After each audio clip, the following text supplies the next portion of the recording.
I went from 130 pounds to 550 in less than a year. Before we continue, if you're tired of body shaming and believe everyone deserves respect, hit subscribe. Only those who thrive on tearing others down won't. It started with one skipped alarm at 5:47 a.m. One decision that destroyed everything I'd built in 7 years. And I'd do it all again. I turned off the alarm and pulled the covers back over my head. Just one day, I told myself. I deserve a break. That one day became 2, then a week, then a month. At first, it felt like freedom. I had my first real slice of pizza in years. Not the cauliflower crust, lettuce for cheese nonsense I'd been forcing down. I'm talking about a proper New York-style slice, dripping with grease and absolutely perfect. I spent that first Saturday on the couch, binge-watching shows I'd always been too tired to enjoy. No meal prep, no protein shakes, no guilt. It felt amazing. The indulgences started small and innocent.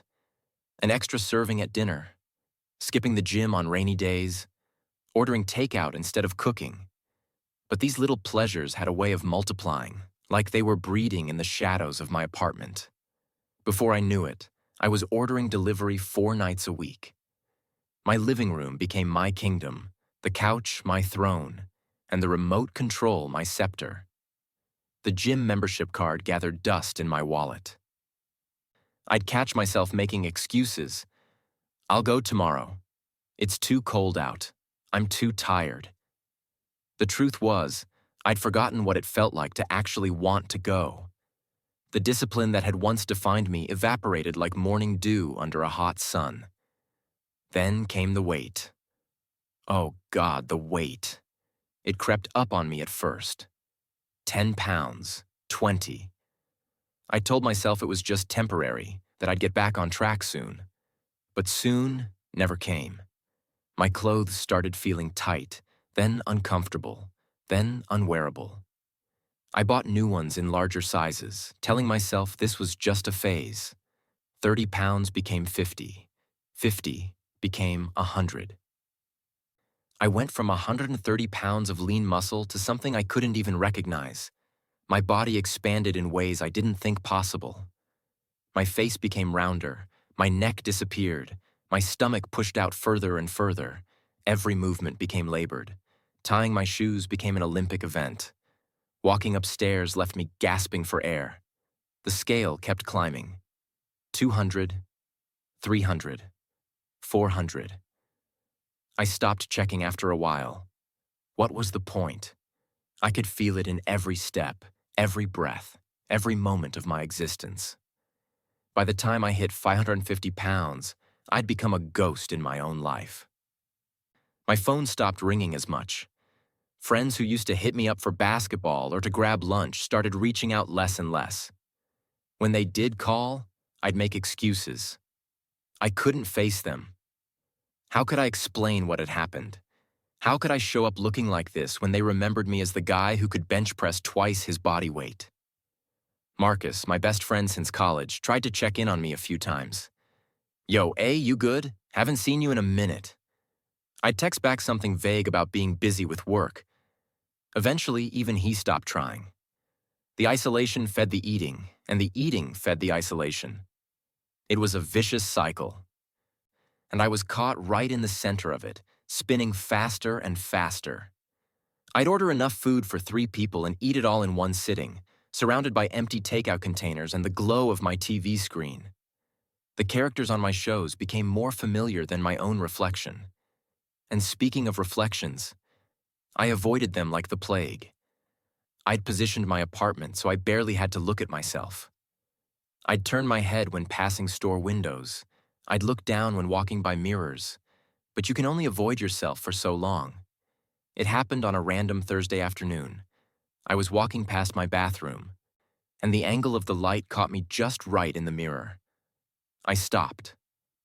I stared, and I didn't recognize the person looking back at me. This couldn't be me. This massive round figure with the labored breathing and the sweat-stained shirt. This wasn't Alex, the guy who used to do pull-ups for fun. This wasn't the man who could run a 5K without breaking a sweat. This was someone else, someone I'd created through months of neglect and indulgence. My hands started shaking. My chest tightened. I felt like I was drowning, right there in my own bathroom, with no water in sight. The reality of what I'd done to myself crashed over me like a wave, and I couldn't breathe. I couldn't think. I could only stare at this stranger in the mirror who wore my face. I spent the rest of that day in bed, paralyzed by self-loathing and despair. How had I let this happen? Where had my discipline gone? Where had I gone? The next morning, I woke up with determination burning in my chest.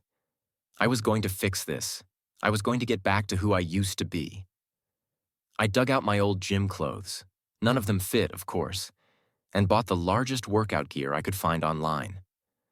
I renewed my gym membership. I made a plan. 3 days later, I walked into the gym for the first time in over a year. The looks I got were like daggers. Some people stared openly.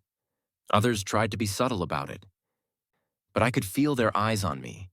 The gym that had once been my sanctuary now felt like a gauntlet of judgment. But I pushed through. I was here to work, not to make friends. I approached the bench press, the station that used to be my domain. I'd once maxed out at 315 pounds. With shaking hands, I loaded the bar with just 45 pounds on each side, 135 total. Beginner weight. I positioned myself under the bar, gripped it, and pushed. It barely moved. I tried again, straining with everything I had. The bar lifted a few inches before crashing back down onto the supports. Around me, I could hear the clanking of weights, the grunts of effort, the sound of people actually accomplishing something. I moved to the dumbbells. The ones I used to warm up with felt like boulders. My arms trembled under the weight. Sweat poured down my face after just 5 minutes. My lungs burned. My muscles screamed. This wasn't working. This was impossible. How could I have fallen so far? How could I ever come back from this? The frustration built up inside me like pressure in a volcano. I wanted to scream. I wanted to cry. I wanted to throw the weights across the room and storm out. What was the point of trying when the gap between where I was and where I wanted to be felt like the Grand Canyon? I set the weights down, grabbed my bag, and walked out. I didn't look back. For 3 days, I sat in my apartment, wallowing in defeat. I'd failed. I couldn't do it. Maybe this was just who I was now, a 550-pound man who'd given up on himself twice over. On the 4th day, I got a message from the gym. They'd assigned me a complimentary session with a trainer as part of my membership renewal. His name was Coach Davis. I almost ignored it, but something made me respond. Maybe it was curiosity. Maybe it was desperation. We met that Saturday. Coach Davis was older, probably in his 50s, with gray in his beard and kind eyes that had seen their share of struggle. He didn't gasp when he saw me. He didn't look away. He just extended his hand and smiled. "Alex, right? Tell me your story." I broke down. Right there in the gym office, I told him everything. The burnout, the indulgence, the spiral, the weight gain, the isolation, the failed comeback attempt. He listened without interrupting, just nodding occasionally. When I finished, he leaned back in his chair and said something that changed everything. "You know what your problem is, Alex? You think in extremes. You were either gym rat Alex or couch potato Alex. But life isn't black and white like that. It's not about being perfect or being a failure. It's about finding the middle ground, the place where you can enjoy life and take care of yourself at the same time." I stared at him. "What do you mean?" "You burned out because you were too strict. No cheat meals, no rest days, no flexibility. That's not sustainable, man. Then you swung to the other extreme. All indulgence, no discipline. That's not sustainable either. What you need is balance, moderation, consistency over perfection." The words hit me like a revelation. I'd spent so many years thinking that fitness was all or nothing. You were either dedicated or you weren't. You either ate clean or you didn't. But what if there was a third way? So, what do I do? I asked, my voice barely above a whisper. You start small. You don't try to be the old Alex. You build a new Alex, one who can have pizza on Friday night and still make it to the gym on Saturday morning. One who understands that progress isn't linear, and that's okay. You create a lifestyle you can actually live with for the long haul. For the first time in months, I felt something I thought was lost forever. Hope. That Monday, I started over. But this time, it was different. Coach Davis helped me create a plan that wasn't about punishment or perfection. 3 gym sessions a week instead of 6. Healthy meals most of the time, with room for the foods I loved. Rest days that were actually restful, not guilt-ridden. The weight didn't fall off overnight. It took weeks before I noticed any change at all. But something else was happening. I was feeling better. Not physically at first, but mentally. The crushing weight of failure was lifting. I was sleeping better, thinking clearer. I started small with the workouts. Bodyweight exercises modified for my size. Short walks that gradually got longer. Swimming, which was easier on my joints. Coach Davis celebrated every tiny victory like it was an Olympic gold medal. 5 more seconds of planks. 10 more steps than yesterday. 1 more rep than last week. Slowly, my body responded.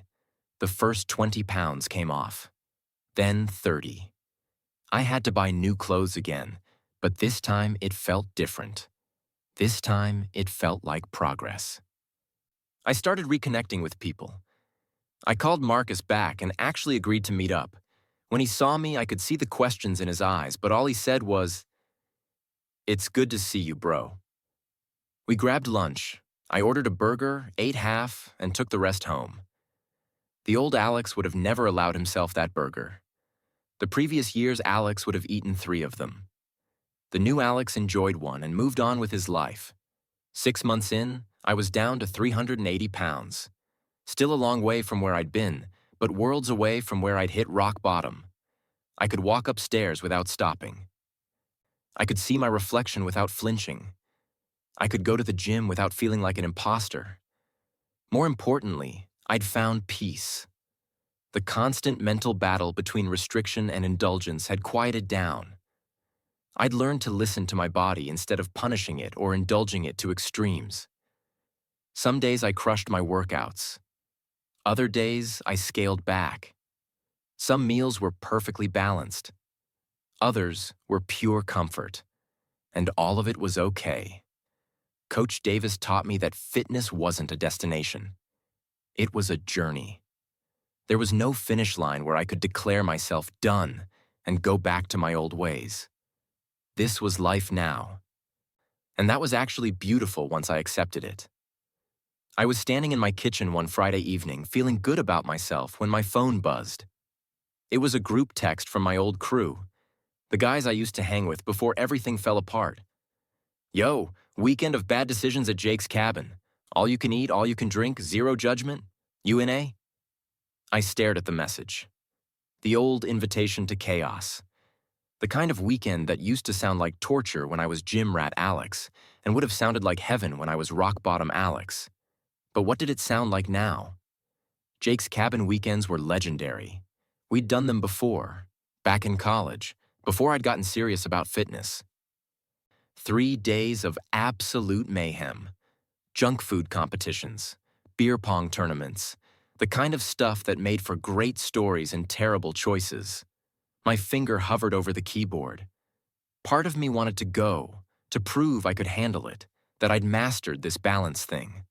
But another part of me whispered warnings. What if one weekend turned into old habits?